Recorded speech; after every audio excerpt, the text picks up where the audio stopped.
देखिए, हम war room के जरिए हर जानकारी ग्राफिक्स के जरिए दर्शकों तक पहुंचा रहे हैं और इस वक्त जो जानकारी वॉर रूम से मिल रही है वो बता दें। जो हालात बने हुए हैं कि इन देशों के जो एयर स्पेस है वो बंद हो गए हैं। जाहिर तौर पर ईरान के साथ जंग है तो ईरान का एयर स्पेस बंद है, इजराइल का एयर स्पेस बंद है, इस समय इराक का एयर स्पेस बंद है। तो बहुत सारे देश हैं, उनमें जॉर्डन भी शामिल है, खाड़ी के देश कतर जिसका एयर स्पेस बंद है। इसके साथ ही बहरीन की अगर बात करें तो जो पूरा ये वेस्ट एशिया है वहां पर एयर स्पेस बंद होने की वजह से उड़ानों पर असर पड़ा है, यात्री अटके फंसे हुए हैं। कुवैत का भी एयर स्पेस बंद है, यूएई का एयर स्पेस बंद है। नीरज, बिल्कुल, ये देश वैसे हैं जहां पर लड़ाई अभी चली रही है हम लोग, इसीलिए इनके सारे और ये ऐसे बेसेस हैं, एयरपोर्ट्स हैं पढ़ना जहां पर ट्रांजिट होता है, यानी कि यूरोप से अगर किसी को एशिया जाना है, अफ्रीका जाना है और नॉर्थ अमेरिका जाना है, उन सब के लिए ट्रांजिट के लिए अबू धाबी हम लोग जानते हैं, दुबई का इस्तेमाल किया जाता है। इसकी वजह से पूरी दुनिया में जो है फ्लाइट्स पर बहुत ज्यादा असर पड़ा है। और भारत पर क्यों असर पड़ा है? क्योंकि भारत का एयर स्पेस पाकिस्तान ने बंद कर रखा है। ऑपरेशन सिंदूर के बाद हम लोग जो है यूरोप जाने के लिए इस्तेमाल करते थे, लेकिन जब ऑपरेशन सिंदूर के बाद बंद हो गया पाकिस्तान, तो उसके बाद क्या हुआ कि हमने जो था ईरान और गल्फ कंट्रीज से अपना एयर रूट लिया, लेकिन अब वो भी बंद हो चुका है, इसीलिए हमारी फ्लाइट्स पर भी बहुत ज्यादा असर पड़ा है। एक बड़ी खबर आ रही है, उसके बाद नीरज में आऊंगी आपके पास। बड़ी खबर यह है, खामनेई की मौत पर हिजबुल्लाह की ओर से बड़ा बयान दिया गया है। ईरान के सुप्रीम लीडर खामनेई की मौत के बाद हिजबुल्लाह का बड़ा बयान सामने आया है। खामनेई की मौत का बदला लेंगे, यह हिजबुल्लाह की ओर से कहा जा रहा है। इजराइल के हाइफा में हिजबुल्लाह की ओर से हमला किया गया है, मिसाइल और ड्रोन से हाइफा में किया गया है हमला। बड़ी खबर आपको बताते चले, इसके पहले हमने देखा लेबनान में किस तरह से हिजबुल्लाह के ठिकानों पर इजराइल की ओर से हमला किया गया। आज हिजबुल्लाह का बयान सामने आया है, खामनेई की मौत पर बड़ा बयान कि हम मौत का बदला लेंगे।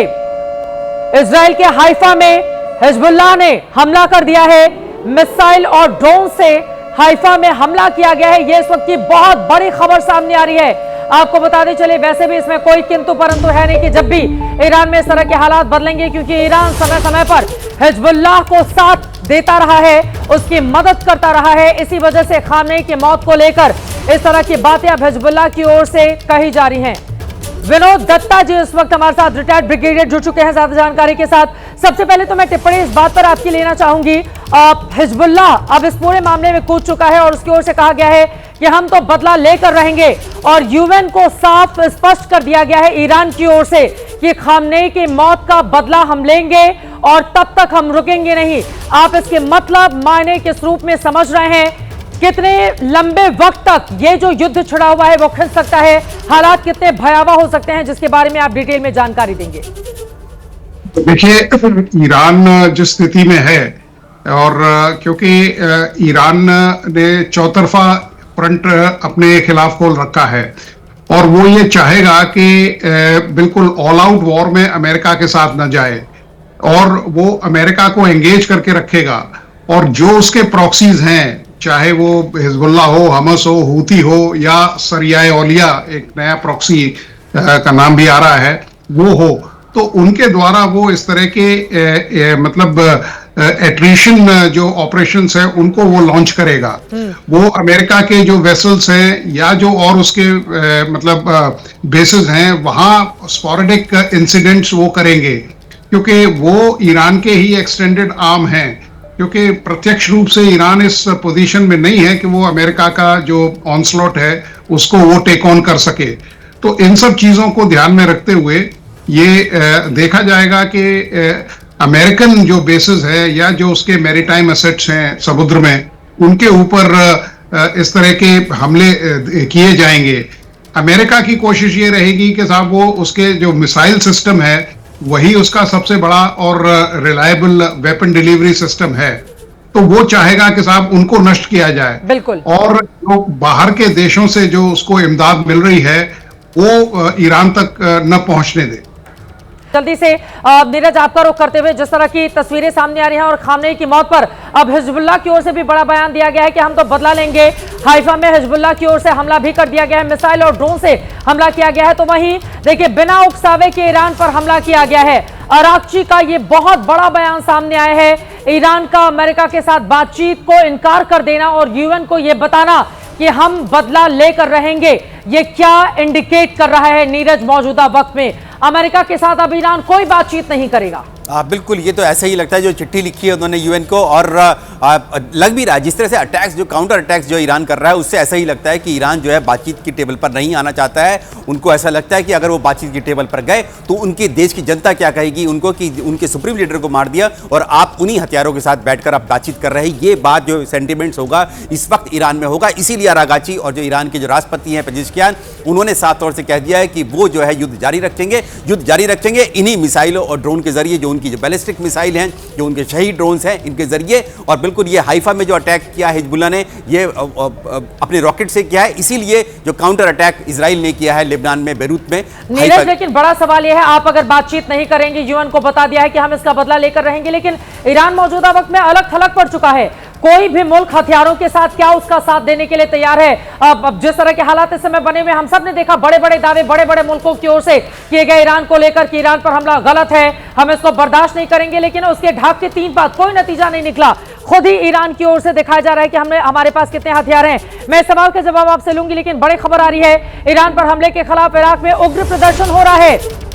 इराक में उग्र प्रदर्शन की खबर है। बगदाद में सड़कों पर ईरान समर्थक उतर गए हैं। अमेरिकी दूतावास के पास प्रदर्शन किया जा रहा है।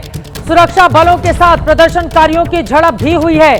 ईरान पर हमले के खिलाफ इराक में उग्र प्रदर्शन जारी है। बगदाद में सड़कों पर ईरानी समर्थक उतर गए हैं। अमेरिकी दूतावास के पास यह प्रदर्शन किया जा रहा है। सुरक्षा बलों के साथ प्रदर्शनकारियों की झड़प की भी खबरें सामने आई है। हालांकि एक वक्त में ईरान इराक के बीच भी हमने बहुत लंबा गतिरोध देखा था, लेकिन इन सब के बीच मौजूदा वक्त में जिस तरह से खामनेई का खात्मा अमेरिका की ओर से किया गया, उसके बाद इराक में इस समय ईरान समर्थक सड़कों पर उतरे हुए हैं और अमेरिकी दूतावास के पास प्रदर्शन किया जा रहा है। तस्वीरें हम दिखा रहे हैं बगदाद में अमेरिकी दूतावास के पास प्रदर्शन की तस्वीरें, जरा सुनते हैं ऑडियो।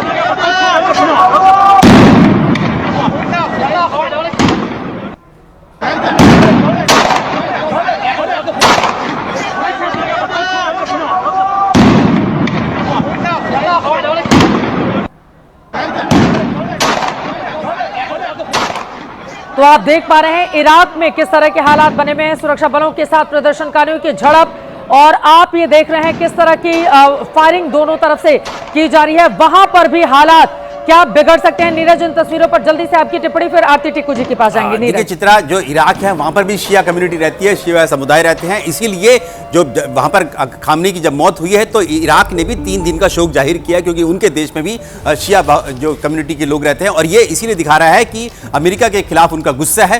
हालांकि हम लोग देख रहे हैं कि वहां पर यूएस बेसिस भी हैं। इस सब के बावजूद इराक को लेकर तो वैसे भी हम सब जानते हैं कि इराक के भीतर अमेरिका का किस तरह का रोल रहा था। तो अब ये दूसरा देश बन गया है पाकिस्तान के बाद, जहां पर जो अमेरिकी दूतावासों के या कॉन्सुलेट के बाहर जो है अटैक्स हो रहे हैं या प्रदर्शन हो रहे हैं। कल हमने देखा कि कराची कॉन्सुलेट के बाद 14 लोगों की मौत हो गई पाकिस्तानियों की, जो कि अंदर घुसने की कोशिश कर रहे थे। जो वहां पर यूएस की सिक्योरिटी, यूएस मैरीन्स और पाकिस्तानी सेना ने जो गोलीबारी की और पुलिस ने की, उसमें 14 पाकिस्तानियों की जान गई। और अब ये दूसरा देश बन गया है जहां पर बगदाद में यूएस एम्बेसी के बाहर प्रदर्शन हो रहे हैं। हालांकि कई ऐसे मुल्क हैं जिनको समझ में नहीं आ रहा है वो इधर रहे या उधर रहे, दोनों ही तरह। हमने पाकिस्तान के पक्ष से भी जिस तरह की आवाज सुनी है, एक तरफ ईरान में हमले को लेकर चिंता जाहिर की जा रही है, तो वहीं दूसरी तरफ यूएई से भी बातचीत की जा रही है। तो बड़ा कंफ्यूजन एक तरफ पाकिस्तान में भी है, इराक में भी। आप देखिए किस तरह से अमेरिकी बेस के पास वहां पर झड़प की खबरें लगातार सामने आ रही हैं और जिस तरह की आगजनी भी की गई है। आगे क्या होगा ये बड़ा सवाल है। एक और बड़ी खबर जल्दी से रुक करेंगे। इजराइल के शहरों पर लगातार मिसाइल दाग रहा है ईरान मानने को नहीं है तैयार। इजराइल के शहरों पर मिसाइलें दाग रहा है ईरान, मिसाइलों को इंटरसेप्ट कर रहा है Israeli air defence system. Air defence देखकर कई मिसाइलें गिरी हैं, भारी नुकसान की भी खबर है। तस्वीरें सामने आ रही है, एक बार ये तस्वीरें दिखाते हैं आपको। Oh my God!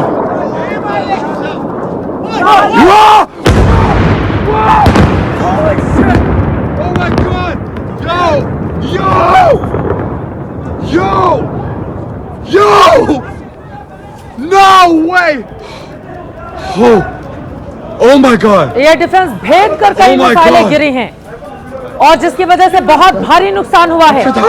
तस्वीरें आपके सामने इंटरसेप्ट कर रहा है इजरायली डिफेंस सिस्टम, लेकिन कुछ जगहों पर चूक हो जाने के बाद इजराइल में भी भारी नुकसान हो रहा है। जिस तरह की तस्वीरें सामने आ रही हैं, लगातार इजराइल के अलग अलग शहरों पर मिसाइलें दागी जा रही हैं। ईरान की ओर से मिसाइलों को इंटरसेप्ट कर रहा है इजरायली एयर डिफेंस सिस्टम, लेकिन एयर डिफेंस सिस्टम को भेद कर कई मिसाइलें गिरी, जिसके बाद बहुत भारी नुकसान की खबर सामने आ रही है। आरती टिक्कू जी का जल्दी से रुख करेंगे। आरती टिक्कू जी, ये तस्वीरें तो हम दिखा ही रहे हैं कि कितना भारी नुकसान इजराइल में भी हुआ है, लेकिन भाई दूसरी तरफ ईरान अगर मना कर रहा है कि अमेरिका के साथ कोई बातचीत नहीं होगी और खामनेई की मौत का बदला हम आखिरी दम तक लेकर रहेंगे, इससे क्या समझे जाएं? अब किसी भी तरह की कोई बातचीत, मध्यस्थता की भी कोई भी गुंजाइश, यूनाइटेड नेशन का कोई भी रोल पूरी तरह से क्या नगण्य हो जाता है? देखिए चित्रा, ईरान के पास बहुत ज़्यादा कोई रीज़न या इंसेंटिव नहीं है कि वो यूएस और इजराइल पे भरोसा करे, क्योंकि पिछले साल जून में बातचीत हो रही थी और लगभग लग रहा था कि कोई एग्रीमेंट पे एग्री हो जाएंगे सभी पार्टीज, और उस बीच में ही यूएस और इजराइल ने सरप्राइज अटैक किया ईरान पे, जिसमें कई सारे 60 से ज़्यादा IRGC कमांडर्स जो है वो मारे गए। और इस बार भी, इस वक्त तो इनफैक्ट ओमान के फॉरेन मिनिस्टर ने ये तक कह दिया कि हाँ, ईरान जो है 0 यूरेनियम एनरिचमेंट के लिए एग्री हो चुका है। ये ऑफिशियल स्टेटमेंट है। और उसके बाद क्या होता है कि इजराइल और यूएस जो है अचानक ही स्ट्राइक करते हैं ईरान पे और खामनेई को मार डालते हैं। तो मुझे नहीं लगता है कि कोई भी इस वक्त, अगर आप देखें कि बेशक लोग कहें कि वहां पे लीडरशिप वैक्यूम है, लेकिन मुझे कोई वैक्यूम नहीं दिख रहा है। जिस तरह से IRGC, जिस तरह से ईरान वापस रिटेलिएट कर रहा है और साइमल्टेनियसली इजराइल और जितनी भी गल्फ कंट्रीज जहां पे यूएस की बेसिस है, एसेट्स है, वहां पे लगातार कर रहा है। और सबसे बड़ी बात, अगर आप देखें, लोग समर्थन में निकले हैं तेहरान में, इतनी बड़ी तादाद में जो आए हैं, और सिर्फ ईरान में नहीं, अगर आप देखिए खामनेई जो है वो सिर्फ हेड ऑफ स्टेट नहीं थे ईरान के, वो पूरी शिया समुदाय के रिलीजियस सुप्रीमो थे पूरी दुनिया में। इसीलिए आपने कराची में देखा कि लोग निकले और यूएस एम्बेसी पे अटैक करने लगे। इंडिया में इतने सारे लोग निकले हैं खामनेई के असैसिनेशन के। अब मातम की तस्वीरें भारत से भी सामने आ रही हैं, चाहे हम कश्मीर को, श्रीनगर में हम सब ने देखा था कितनी बड़ी तादाद में शिया समुदाय से जुड़े हुए लोग सड़कों पर उतरे। लखनऊ में हमने देखा, राजधानी दिल्ली में हमने देखा, अलग अलग हिस्सों में हमने देखा बहुत बड़ी तादाद शियाओं के इंडिया के भीतर है, वो किस तरह से खामनेई की मौत को लेकर मातम मनाते हुए नजर आ रहे हैं। बड़ी खबर, बड़ी जानकारी, ब्रिटेन के PM कीर स्टारमर का बड़ा बयान आया है। उन्होंने कहा है ब्रिटेन ने सैन्य ठिकानों के इस्तेमाल की मंजूरी दे दी है। ईरान के खिलाफ अमेरिका के साथ ब्रिटेन है, ये साफ कर चुका है। ईरान के खिलाफ अमेरिका का साथ दे रहा है ब्रिटेन। और अब कीर स्टारमर की ओर से बहुत बड़ा बयान, ब्रिटेन के PM ने बड़ा बयान देते हुए ये कहा है कि सैन्य ठिकानों के इस्तेमाल की मंजूरी हमारी ओर से दी जाती है। ईरान के खिलाफ अमेरिका के साथ ब्रिटेन आकर खड़ा हो चुका है। पश्चिमी देश वैसे भी ना नुकुर करते हुए धीरे धीरे करके एक ही हो जाते हैं। ब्रिटेन ने इसके पहले ईरान पर हुए हमले की एक तरह से निंदा की दबी जुबान में, लेकिन अब देखिए खुलकर सामने आ चुका है।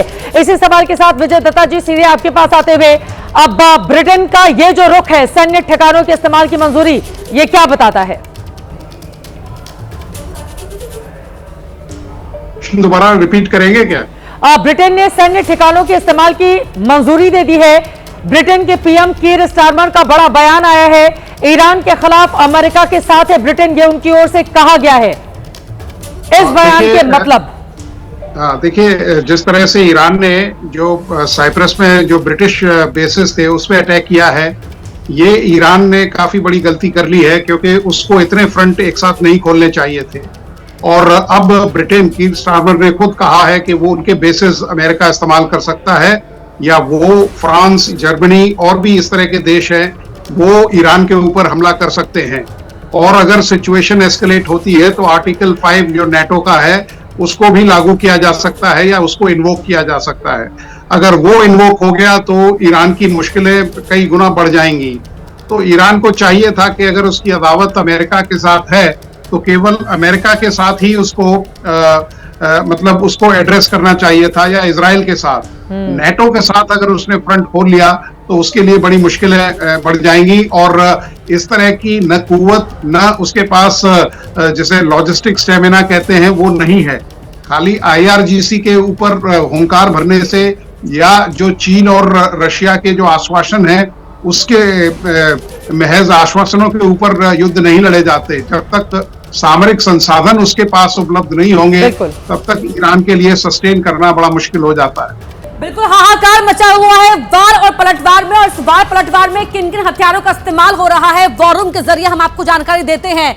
महायुद्ध में जंग में इस्तेमाल हथियार अमेरिका इजराइल इस्तेमाल कर रहे हैं, एयर लॉन्च कर रहे हैं स्टैंड क्रूज मिसाइल का, F-351 अदीर स्टेल्थ फाइटर जेट का, F-151 rain strike fighter jet का ईरान कर रहा है। जो मिसाइल इसकी ताकत है, बैलिस्टिक मिसाइल शहाब 3, एमाद, गदर, जो बैलिस्टिक मिसाइल की ताकत रही है, नीरज, उन मिसाइल्स का इस्तेमाल ईरान की ओर से वो कर रहा है और वार करने में यहां पर ईरान भी काफी हद तक कारगर नजर आ रहा है। ये क्रूज मिसाइल जो है टॉम हॉक मिसाइल्स है उनके पास, जिनका हम लोग लगातार बता रहे हैं कि टॉम हॉक मिसाइल जो एक शिप से यानी कि जंगी जहाज से भी लॉन्च की जा सकती है और जमीन से भी लॉन्च की जा सकती है। इसका इस्तेमाल जो ईरान पर अटैक करने के लिए किया टॉम हॉक का। ये दरअसल स्पाइक जो है गाइडेड बॉम्ब है, इसको जो है एक किसी भी बॉम्बर से गिराया जाता है, नीचे किसी भी फाइटर जेट से गिराया जा सकता है। ये जो JDM बॉम्ब है ये भी बम जो है ऊपर से फाइटर जेट्स के जरिए आप नीचे गिरा सकते हैं। जो हमने देखा कि कल B-2 बॉम्बर्स का इस्तेमाल भी किया अमेरिका ने, अपने जो सबसे खतरनाक बॉम्बर्स होते हैं उनका F-35 का भी नाम दिया था, F-35 fighter jets, F-22 fighter jets,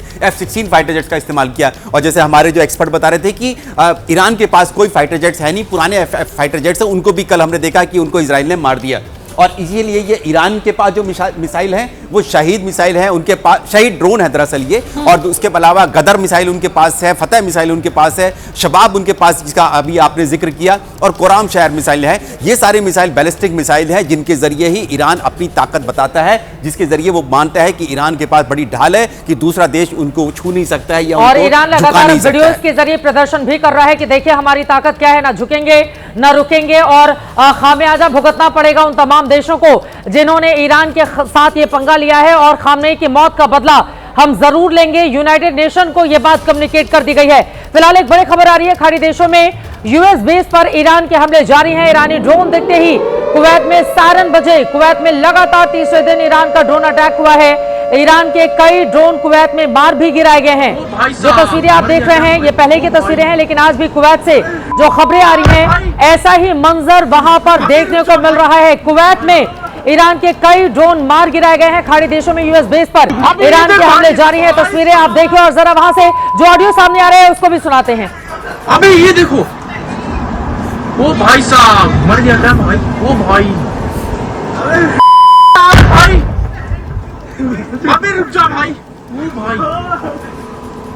जो वीडियो आप देख रहे थे आपने सुना कि हिंदी में बताया गया, वहां पर जरूर किसी भारतीय की ओर से ये वीडियो शूट करके भेजा गया है, लेकिन आपने देख लिया तस्वीरों के जरिए, आपको समझ में आ गया होगा अब खाड़ी देशों में कितने भारतीय रहते हैं जो हमारे लिए, हिंदुस्तान के लिए चिंता का सबब है। अगर वहां पर इस तरह से युद्ध के हालात भयानक से भयावह होते हुए चले जाएंगे तो भारतीयों के बारे में और ज्यादा जानकारी देंगे अपर्णा। बिल्कुल, बड़ी संख्या में भारतीय इन खाड़ी देशों में रहते हैं। कोई पढ़ने के लिए गया है, कोई काम करने के लिए गया है, कोई दुबई में क्योंकि जीरो टैक्स है तो इसलिए वहां पर बसा हुआ है, निवेश उसने किया हुआ है। ये पूरा आंकड़ा इस नक्शे के जरिए हम आपको दिखा रहे हैं कि कहां-कहां ईरान में जहां पर जंग है 10,000 भारतीय अभी भी वहां पर फंसे हुए हैं। कतर में 8,35,000, यूएई का आंकड़ा 35 लाख बड़ी संख्या में, ओमान में 6 लाख, बहरीन में 3 लाख, सऊदी अरब में 24 लाख, जॉर्डन 16,000, इजराइल में 20,000 और लेबनान में 3,000। नीरज जी, ये बड़ी संख्या में जो भारतीय हैं वो वहां फंसे हुए हैं। सुरक्षा के लेकर जो भारत सरकार है वो भी चिंतित है, एडवाइजरी भी जारी की गई है। बिल्कुल एडवाइजरी जारी की गई, लेकिन अगर आप देखें दो आंकड़ा यूएई और सऊदी अरब में सबसे ज्यादा भारतीय हैं, क्योंकि ये जो है बड़ा एक इकोनॉमिकली बहुत प्रॉस्पर कंट्री है, कामगार बहुत है, और ये रिफाइनरीज हैं ओमान में, बहरीन में, कतर में,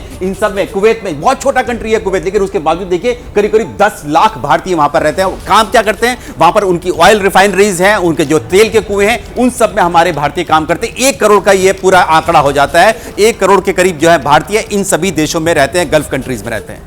1 करोड़ एक बहुत बड़ा आंकड़ा है, और यकीनन उनकी सुरक्षा को लेकर हम सब ने देखा दुबई से जो तस्वीरें सामने आई कि कैसे लोग वहां पर प्रधानमंत्री मोदी को एक्स पर, सोशल मीडिया एक्स पर टैग करके मदद मांगते हुए नजर आए, क्योंकि यूएई में भी हम सब ने देखा है अलग अलग हिस्सों पर कैसे निशाना साधा गया है ईरान की ओर से। हमारे साथ लगातार विजय दत्ता जी बने हुए हैं। दत्ता साहब, आपके पास आते हुए आप ये बता रहे हैं कि उसके पास कोई ऑप्शन नहीं है, लेकिन आखिरी दम तक ईरान की ओर से जो बयान दिए जा रहे हैं उससे यही माना जा रहा है कि आखिरी दम तक जितने भी खामनेई के समर्थक हैं वो लड़ते रहेंगे, भले ही हालात जिस तरह के भी हों। ट्रंप की ओर से 5 हफ्ते का वक्त दिया गया है कि जंग थम जाएगी, लेकिन ईरान ये बता रहा है कि अब इस बार आर पार की लड़ाई है पूरी तरह से और हम ना रुकेंगे न थमेंगे। बिल्कुल, देखिए अमेरिका ने काफी कोशिश की कि ईरान डर जाए या ईरान के ऊपर मुख्तलिफ प्रेशर डाले गए, लेकिन ईरान वार्ता के लिए तैयार था। उसने जो 4 शर्तें अमेरिका ने रखी थी, 2 पे वो राजी हो गया था कि वो जो अपनी संवर्धन की जो परसेंटेज है उसको कम कर सकता है, उनका इंस्पेक्शन करा सकता है, लेकिन वो इस पे राजी नहीं था कि साहब उसका जो गाइडेड मिसाइल सिस्टम है उस पे कैपिंग की जाए या उसको बिल्कुल रेगुलेटेड किया जाए, या जो उसका समर्थन है जो प्रॉक्सीज के लिए उस पे वो अपना जो सपोर्ट है उनसे वापस ले ले। तो ईरान ने कोशिश की कि साहब नेगोशिएशन से बात हो जाए, लेकिन अब जिस तरह की पहल अमेरिका ने शुरू की है, क्योंकि देखिए किसी युद्ध को शुरू करना बड़ा आसान है लेकिन उसको वाइंड अप करना बड़ा मुश्किल है। आपने रूस और यूक्रेन वॉर देखा है। पुतिन साहब ने कभी ये उम्मीद नहीं की थी कि साहब ये युद्ध हफ्ते 10 दिन से ज्यादा चलेगा। आज 5वां साल उसमें शुरू हो गया है। इजराइल हमास का जो इन्वॉल्वमेंट है वो भी कई सालों से चल रहा है।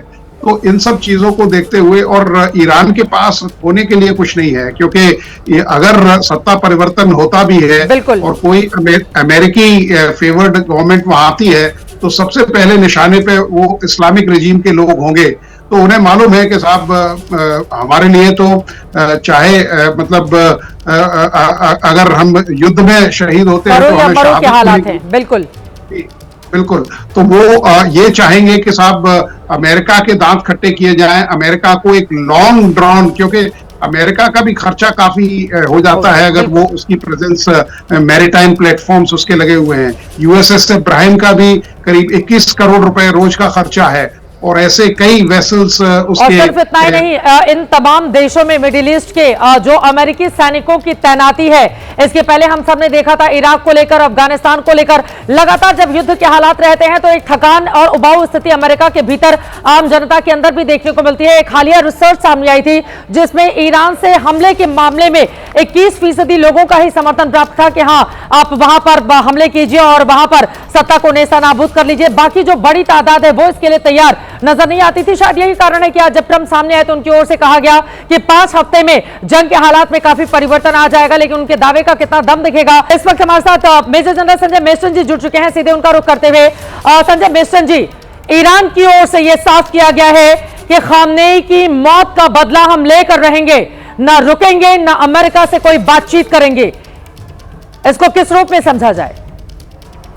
देखिए चित्रा, इसमें कोई डाउट नहीं है कि ईरान का इरादा भी बहुत क्लियर है, और खासकर खोमेनी की डेथ के बाद तो वो बोल रहे ना हम रुकेंगे और हम बिल्कुल स्ट्राइक करते रहेंगे। लेकिन ईरान के लिए आज जो कंसर्न है, सबसे बड़ा कंसर्न है, अमेरिका चाहता है कि वहां रिजीम चेंज होना चाहिए, तो ईरान के लिए कंसर्न ये है कि वो अपनी रिजीम को इंटैक्ट कैसे रखे, वो उनके लिए बहुत बड़ा चैलेंज है। दूसरा सबसे बड़ा चैलेंज है जो उनके प्रॉक्सीज हैं उनको एक्टिवेट करके रखना, और उनको एक्टिवेट मतलब इस प्रकार अभी इस्तेमाल करना। आपने देखा हिजबुल्लाह ऑलरेडी ये सदर्न इजराइल में उसने मिसाइल दागना शुरू कर दिया है। हुतीज भी एक्टिव हैं। ये इराकी शिया मिलिशियाज हैं, उनको भी अब एक्टिवेट किया जाएगा, क्योंकि आपको पता है ये कल जो डेथ हुई है और किस प्रकार शिया कम्युनिटी के पैशंस उभर रहे हैं। और हमास भी अभी पूरा खात्मा नहीं हुआ है, और अब ये सब प्रॉक्सीज को पता है कि इजराइल का अटेंशन डाइवर्टेड हो गया है, उसका फोकस अभी ईरान की तरफ है। तो पॉसिबिलिटी ये भी हो सकती है कि हमास के कुछ कार्डर वहां से फिर कुछ कर सकते हैं, और दूसरा वेस्ट बैंक से भी एक थ्रेट हो सकता है। बिल्कुल। तो ये सब देखते हुए ईरान चाहता है कि उसका रिजीम इंटैक्ट रहे, और वो दुनिया को दिखाए कि एक लीडर के मरने के बाद भी वो इंटैक्ट है। दूसरा वो प्रॉक्सीज को दिखाना चाहते हैं वो मजबूत है और एक्टिव है। तीसरा जो उसका सबसे बड़ी ताकत है वो मिसाइल्स है, मिसाइल्स और ड्रोन्स। वो अभी तक अपने वही ड्रोन्स और मिसाइल्स इस्तेमाल कर रहा है जो शॉर्ट रेंज है, या वो ड्रोन जो अभी सस्ते हैं। बिल्कुल। अभी जो मीडियम बैलिस्टिक मिसाइल ड्रोन्स है उनका इस्तेमाल बिल्कुल नहीं कर रहा है। उसका कारण ये है कि अभी ये युद्ध ज्यादा एस्केलेट नहीं हुआ है। और इसमें वो अचीव क्या कर रहा है, ये जितने भी खाड़ी देश में इसने अटैक किए हैं यूएस बेसिस पे और इजराइल पे, बेसिकली वो ड्रोन्स भेज रहा है और SRBMs भेज रहा है। उससे ये फायदा ये है कि वहां के जो एयर डिफेंस सिस्टम्स लगे यूनाइटेड स्टेट्स के, इजराइल के और ये जितने खाड़ी देश के, इनको यूज करके वो उनका खात्मा करना चाहता है, मतलब उनकी एक्सपेंडेबिलिटी बढ़ाना चाहता है। तो ये ईरान की स्ट्रेटेजी है। और मेरे ख्याल आप ईरान के स्ट्रेटेजी के बारे में जानकारी दे रहे हैं। इस वक्त बड़ी खबर आ रही है संजय मिश्रा जी, उसके बाद मैं फौरन आपको रुक करूंगी। बड़ी खबर यह है, खामनेई की मौत के बदले की आग में ईरान धधक रहा है। इजराइल पर बेहिसाब मिसाइल बरसाए जा रहे हैं, ड्रोन से हमले किए जा रहे हैं। ज्यादातर को इजराइल का एयर डिफेंस इंटरसेप्ट करके हवा में ही मार गिरा रहा है, लेकिन कई मिसाइलें एयर डिफेंस को भेदकर इजरायली शहरों में भी गिरी हैं। तस्वीरें देखिए आप, जो ये बता रही हैं, इस तरह की तस्वीरें अक्सर हम सब ने टीवी में, फिल्मों में देखी हैं, जो इस तरह की फिल्में बनाई जाती हैं, लेकिन ये रियल तस्वीरें इस वक्त आप देख रहे हैं। जरा देखते हैं तस्वीरें और वहां से जो आवाज आ रही है वो भी सुनते हैं। Another siren just happened on the road in the middle of the street. They said to lay down.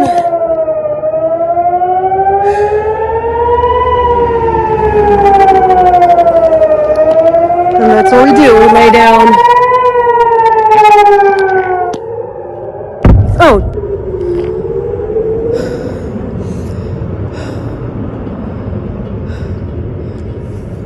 हैं, आप जरा सोचिए, फिल्मों में जिनको इस तरह के किरदार करने पड़ते थे, ये मौजूदा वक्त में इस समय ये रियल तस्वीरें आप देख रहे हैं।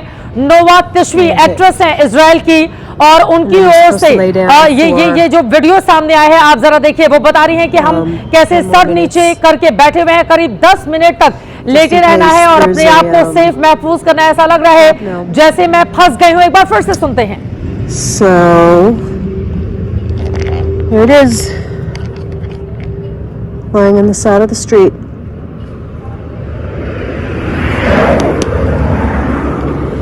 Stay safe, everyone. Another siren just happened on the road in the middle of the street. They said to lay down.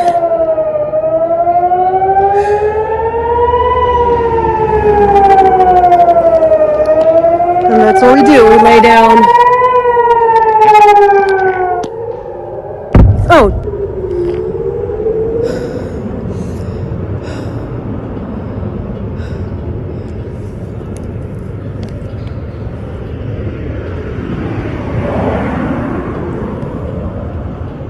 That was either an intercept or a hit. And then you're supposed to lay down for 10 more minutes, just in case there's a shrapnel. So here it is,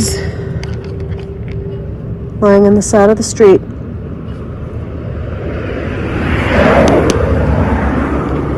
Stay safe, everyone.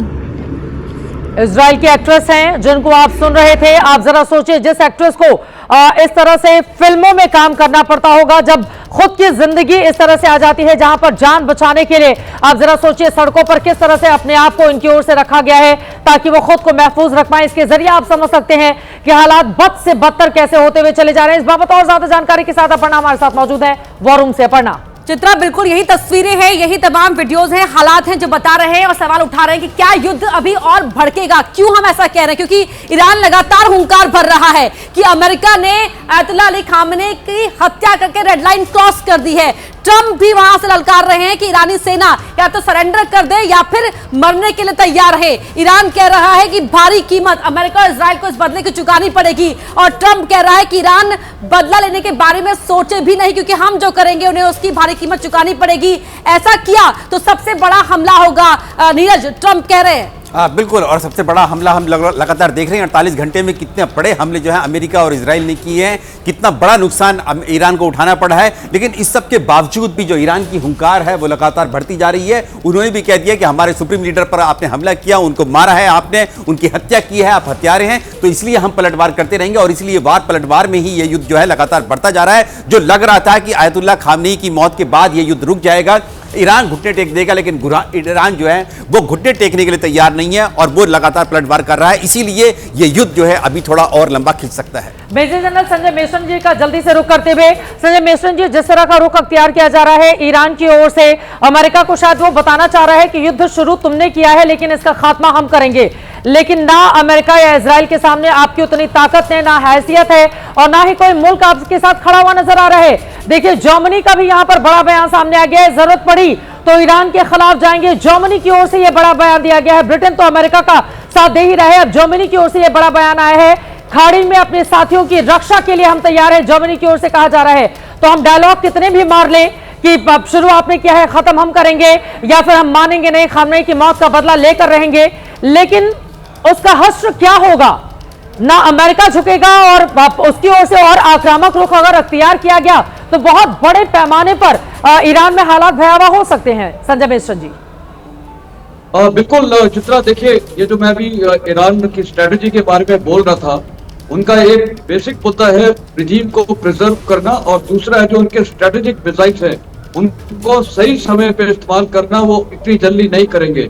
और अभी वो वही missiles और drones का इस्तेमाल कर रहे हैं जो मतलब प्रभाव तो कर रहे हैं, लेकिन वहां उनके एयर डिफेंस सिस्टम्स कंज्यूम होते जा रहे हैं। कहने का मतलब है ये लड़ाई ईरान चाहता है कि लंबी चले। लंबी चलने में ईरान को क्या फायदे हैं? पहली बात, पूरा गल्फ कोऑपरेशन काउंसिल कंट्रीज और मिडिल ईस्ट ये डिस्टर्बेड रहेगा, और वहां जो फ्लाइट्स वगैरह सब डिस्टर्बेड रही हैं तो इकोनॉमिक इम्पैक्ट होगा। दूसरा इकोनॉमिक इम्पैक्ट होगा कि अगर स्टेट ऑफ हॉर्मुज़ जिस प्रकार बंद है, वहाँ ऑयल शिपिंग पे वो होगा तो ऑयल प्राइसेस वर्ल्ड में जाएगी, खाड़ी देशों को नुकसान होगा, पूरी वर्ल्ड में प्रॉब्लम होगा। ब्लेम किस पे जाएगा? अमेरिका को जाएगा पूरी वर्ल्ड से कि उन्होंने युद्ध शुरू किया। तीसरा एक और कंसर्न जो है अमेरिका के लिए, और ईरान वही चाहता है कि अमेरिकन बेसिस पे फायर करते रहे और वहां पर अमेरिकन कैजुअलिटी बढ़े। ये जो 3 अभी लोग मरे हैं अमेरिकन सोल्जर्स, उसका प्रभाव आप देखिएगा अगर बढ़ता रहे तो अमेरिकन जनता पे पड़ेगी, क्योंकि अमेरिकन जनता कैजुअलिटीज नहीं टॉलरेट कर सकती है, वो बॉडी बैग्स नहीं चाहते हैं, और लॉन्ग ड्रॉन कॉन्फ्लिक्ट अमेरिका में लोग उनके खिलाफ आ जाएंगे प्रेसिडेंट ट्रम्प के, और कांग्रेस में ये विषय उठेगा। तो ईरान की स्ट्रेटेजी बहुत सोची समझी है और इसीलिए वो इस प्रकार का वॉरफेयर कर रहा है, एस्केलेट कर रहा है, लेकिन बहुत ग्रेजुएटेड एस्केलेट कर रहा है। ईरान की सबसे बड़ी कंसर्न है अगर वो अपने इंटरनल डिसेंट को रोक सकता है, क्योंकि अभी कुछ नहीं पता है IRGC के अंदर फ्रैक्शनलिज्म है। संजय मेश्राम जी, लेकिन आपकी बात बिल्कुल सही है कि लंबा अगर ये युद्ध खिंचता है तो यकीनन ईरान इसका फायदा लेने की कोशिश इसलिए कर सकता है क्योंकि एक बहुत बड़ी अमेरिकी तादाद है आम जनता की जो नहीं चाहती है कि युद्ध ज्यादा लंबा खिंचे। यहां तक कि ईरान के साथ युद्ध को लेकर जब सर्वे किया गया तो 21% लोग ये हामी भरते हुए वहां पर नजर आए, एक सर्वे एजेंसी का जो डेटा सामने आया था। ऐसे में लेकिन अमेरिका और राष्ट्रपति ट्रंप को हम सब जानते हैं, उनकी ओर से क्या रुख कब अख्तियार कर लिया जाए वो इतने अनप्रेडिक्टेबल है। तो क्या आपको लग रहा है कि ईरान अगर चाहता है युद्ध लंबा खिंचे तो उसी तरह का रुख हो सकता है अमेरिका का भी, या फिर यह देखने को मिल सकता है कि ताबड़तोड़ हमले करके पूरी तरह से कमर के बल लेकर आ जाओ ईरान को और जितने भी लोग हैं, क्योंकि अभी सिर्फ जुबान से कही जा रही है वहां के सैन्य अधिकारियों की कि आप समर्पण करें या फिर आप भुगतने के लिए अंजाम तैयार रहें, लेकिन अगर ऐसा नहीं होता है तो अमेरिका की ओर से और ज्यादा आक्रामक रुख अख्तियार किया जा सकता है। संजय मेश्राम, देखिए, बिल्कुल आपने बड़ा सही सवाल उठाया है कि मेरे को भी ये लग रहा है द मिलिट्री मैन कि अमेरिका और इजराइल का जो रिटेलिएशन हो रहा है या ऑफेंसिव ऑपरेशन हो रहे हैं, हम सुनते जा रहे हैं मिसाइल फिर रही है ये ईरानियन टेरिटरी में, एयरक्राफ्ट जा रहे हैं, लेकिन इसका प्रभाव क्या हुआ है? अगर अभी 2 मैं मेजर अचीवमेंट्स बोलूंगा, एक तो मेजर अचीवमेंट है सुप्रीमेसी ईरान की खत्म हुई है और टॉप लीडरशिप खत्म हुई है, तकरीबन 40 जनरल्स और IRGC कमांडर्स वगैरह। दूसरा है कि कल इन्होंने एक बड़ा दृश्य दिखाया था कि एक IRGC बेस के ऊपर बहुत भारी मात्रा में मैं बोलूंगा कारपेट बॉम्बिंग हुई थी। इसके अलावा अभी तक ऐसा कोई इम्पैक्ट नहीं दिखा है। और देखिए, ये आज की वॉरफेयर में सबसे बड़ी चीज है। मैं आपको रोकना चाहूंगी, इस वक्त बहुत बड़ी खबर आ रही है, बहुत बड़ी खबर है, सीधे उसका रुख करेंगे। अबू धाबी, दोहा और दुबई में धमाके हुए हैं, बड़ी खबर, बड़ी जानकारी सामने आ रही है। UAE के अलग अलग हिस्सों में जबरदस्त तरीके से धमाके की खबर सामने आ रही है।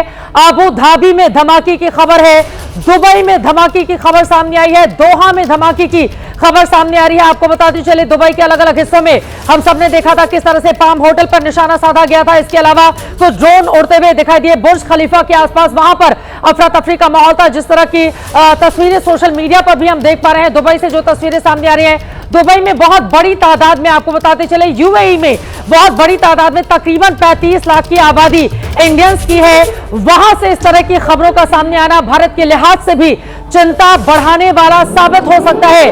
दुबई में एक के बाद एक 2 धमाके सुने गए हैं। आबू धाबी और दोहा में भी धमाके सुने गए हैं। आपको बताते चले आबू धाबी ये वही जगह है जहां पर एक बहुत बड़ा मंदिर जिसका उद्घाटन प्रधानमंत्री नरेंद्र मोदी की ओर से किया गया था। हालांकि जिस तरह के हालात बने हुए हैं, आबू धाबी के उस मंदिर को फिलहाल के लिए बंद रखा गया है। आबू धाबी और दोहा में भी धमाके की खबर सामने आई है और दुबई में भी लगातार धमाके हो रहे हैं। आपको बताते चले दुबई एक ऐसी जगह है, दुनिया भर के जो अमीर लोग हैं वो बहुत बड़े पैमाने पर यहां पर निवेश करते हैं, पैसा लगाते हैं। ये वो हिस्सा है जहां पर भारत की ओर से भी बहुत पैसे वाले लोगों ने जाकर निवेश कर रखा है। वहां पर एक के बाद एक धमाके का होना सबसे नीरज आपके पास आते हुए सुरक्षित जगहों में से एक माना जाता रहा। अबू धाबी, दोहा हो, दुबई हो। दुबई में तो बहुत अभी मैं हाल में होकर आई थी, बहुत बड़ी तादाद में वहां पर इंडियंस ने भी अपने पैसे लगाकर रखे हुए हैं। कुछ लोगों ने मल्टी स्टोरीज बिल्डिंग वहां पर खरीद कर रखी हुई है, कुछ लोगों ने दुकानें लेकर रखी हुई है। हजारों की तादाद में लोग वहां पर काम करते हैं। वहां पर भी धमाके की खबर लगातार सामने आ रही है। दुबई से जो जानकारी सामने आ रही है, और क्या इस बाबत जानकारी देंगे? देखिए, जो अबू धाबी और दुबई और कतर में जो दोहा में जो अटैक्स की जो धमाके की बात है, ये हो सकता है कि ईरान ने जो वहां पर ड्रोन अटैक्स किए हों और इन ड्रोन अटैक्स को काउंटर करने के लिए इन देशों ने यूएई में अपने एयर डिफेंस सिस्टम को लॉन्च किया होगा। आसमान में जब इन ड्रोन्स को मारा जाता है, जो मिसाइल जाती है नीचे से जाती है, उनकी आवाज भी होती है। तो ये धमाके जो है चित्रा लगभग वही हो सकते हैं, क्योंकि ईरान लगातार जो है इन देशों के ऊपर अपने ड्रोन्स अटैक कर रहा है, मिसाइल अटैक कर रहा है। कल ही हमने देखा था यूएई की तरफ से जो बयान आया था उनके रक्षा मंत्रालय की तरफ से कि करीब करीब 500 ड्रोन्स जो है पिछले 36 घंटे, क्योंकि कल आया था 36 घंटे तक बातचीत भी की थी यूएई से। बिल्कुल, तो इसके बाद ही बातचीत की गई थी, क्योंकि उन्होंने करीब करीब 500 ड्रोन्स जो अटैक किए, 150 के करीब मिसाइल अटैक करी थी यूएई के ऊपर। उन सबको काउंटर किया गया। उन्होंने कहा 90% के करीब जो है इन ड्रोन्स को काउंटर कर दिया गया था। लेकिन कुछ जो थे, जैसे हमने देखा था एयरपोर्ट पर जाकर गिरा था, एक यूएई के एयरपोर्ट पर गिरा था, तो डेब्रिज भी अगर ऊपर से गिरती है तो वो भी नुकसान नीचे पहुंचा देती है। यानी कि मलबा जब ऊपर से गिरता है किसी भी मिसाइल या ड्रोन का, वो भी नीचे आकर इंपैक्ट करता है, उसका नुकसान होता है। अबू धाबी में, दुबई में धमाके की खबर है। दोहा से भी इसी तरह की खबर सामने आ रही है, जो यकीनन बहुत ज्यादा चुनौतियां यहां पर सामने रखने वाली है। अगर खाड़ी देशों में एक के बाद एक, आपको बताते चले 8 अलग अलग देश हैं जहां पर अमेरिका ने अपने सैन्य बेस बनाकर रखे हुए हैं और वहां पर ईरान की ओर से लगातार हमले किए जा रहे हैं, इजराइल के साथ ही साथ। इसके जरिए आप समझ सकते हैं कि हालात क्या है। और ये कुछ तस्वीरें सामने आ रही है।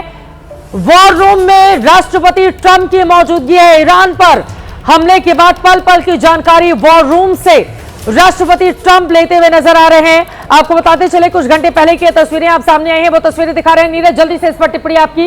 नीरज, देखिए, जब वॉर रूम, जब भी कोई युद्ध होता है तो उसमें वॉर रूम बनाया जाता है, या तो पेंटागन में या फिर व्हाइट हाउस में बनाया गया होगा। उसी में हमें लग रहा है कि जो डोनाल्ड ट्रंप है, अमेरिकी राष्ट्रपति, वो हैं, मार्को रूबियो हैं उनके साथ चीफ ऑफ डिफेंस, उनके चीफ ऑफ खबर है कि 28 तारीख को, यानी कि जिस दिन हमला किया गया उसी दिन की तस्वीरें तो ये भी हो सकता है इनके सामने स्क्रीन लगी होगी, ये पूरा मॉनिटर कर रहे होंगे, देख रहे होंगे लाइव, पहले दिन की तस्वीरें। बिल्कुल, आज के समय में जितने भी वॉर्स होते हैं उन सब में जो भी बैटलफील्ड में हो रहा होता है वो कमांडर्स जो हैं, क्योंकि खुद कमांडर भी हैं डोनाल्ड ट्रंप, अमेरिकी राष्ट्रपति अपने देश की सेनाओं के, तो वो बैठ कर देख रहे होंगे और वही सामने दिखाई दे रहा है। मार्को रूबियो बैठे हुए हैं, इधर शायद उनके पीठ से या एक जो महिला ऑफिसर है उनकी शायद चीफ ऑफ स्टाफ या कोई और उनके व्हाइट हाउस की अधिकारी है वो बैठी हुई है। ये सब बैठकर जो है मॉनिटर कर रहे हैं, बातचीत कर रहे होंगे। सामने हमें फोन भी दिखाई दे रहे हैं ताकि वो अपने कमांडर से सीधे बातचीत भी कर सकते हैं और कमांडर सीधे जो सिक्योर लाइन होती है इन सब पर उनको फोन भी करके बताते हैं कि कहाँ पर कौन कौन से जो उनके अटैक्स हैं,